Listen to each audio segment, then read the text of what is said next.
Hello everyone, welcome back to my channel. My name is Dr. Nisha and in today's video lecture we are going to study about जो हम लोगों ने last time देखा था that is 3 points necessary to cure. So हम लोगों ने necessary to cure वाले जो पॉइंट्स देखे थे वो सिर्फ और सिर्फ ऊपर से ये पॉइंट्स देखे थे for a revision. If you didn't watch my previous videos, नहीं ये वाला वीडियो तो है ना, आपको ये वीडियो जाके देखना है जस्ट बिकॉज आपका एक बेसिक कंसेप्ट क्लियर हो जाएगा. फाइन. सो है ना, अभी मैं आपको सिर्फ ऊपर से बता दूंगी कि ये जो 3 आपने देखे पॉइंट्स, सो वो 3 पॉइंट्स थे क्योर के लिए जरूरी. हाँ, तो ये अफोरिज्म यहाँ से यहाँ तक के अफोरिज्म, यहाँ से यहाँ तक और यहाँ से यहाँ तक वाले अफोरिज्म्स, ये सारे क्या दर्शाते हैं या फिर ये सारे क्या बताते हैं, सिग्निफिकेंस इनका क्या क्या है.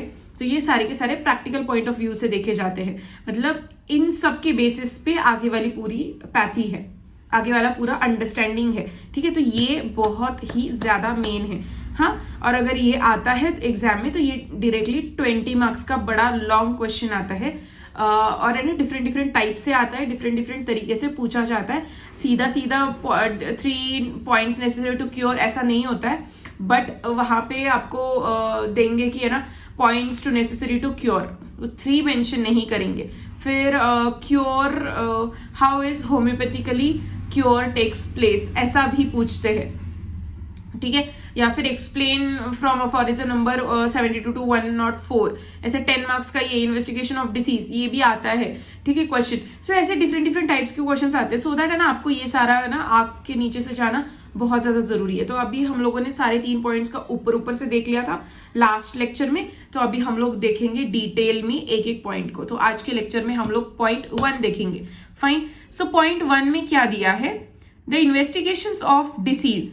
So what exactly it means.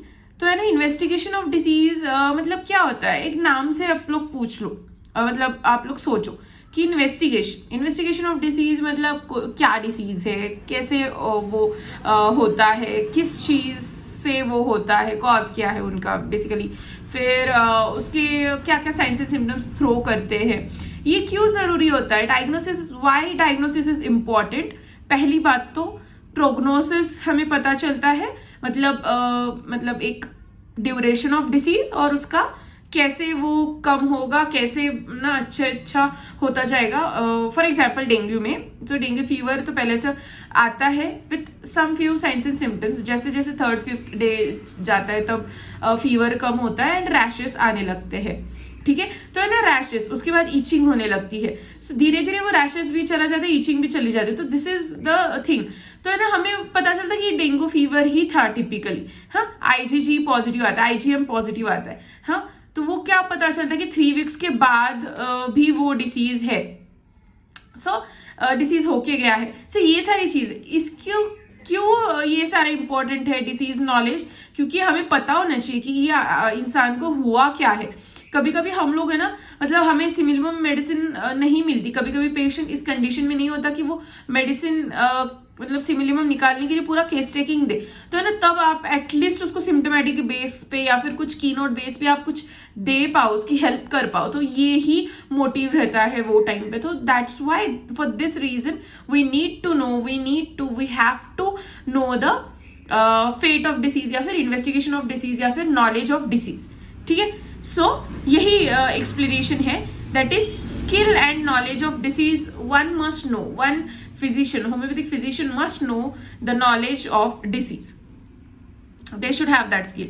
Now from 72 aphorisms to 82 aphorism, what exactly is given is what is disease and its types. मतलब disease क्या है, उसके types क्या है. तो types में क्या आता है, तो acute type आता है disease का और chronic type आता है.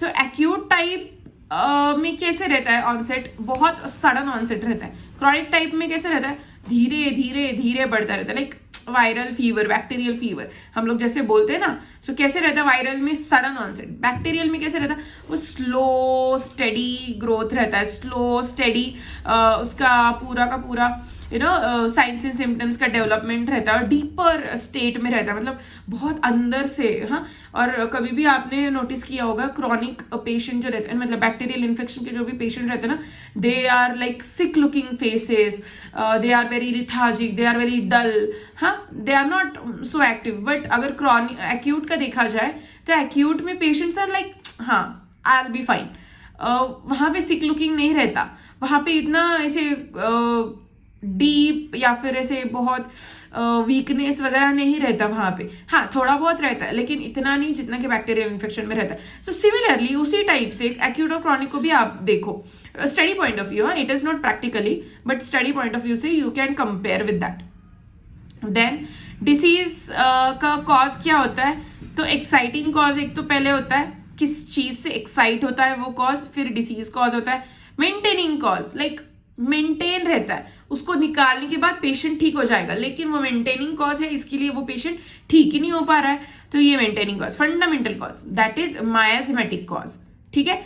सो एक्यूट डिसीज में एक्यूट मायाज्म, क्रॉनिक डिसीज में chronic miasm, it is as simple as this, fine.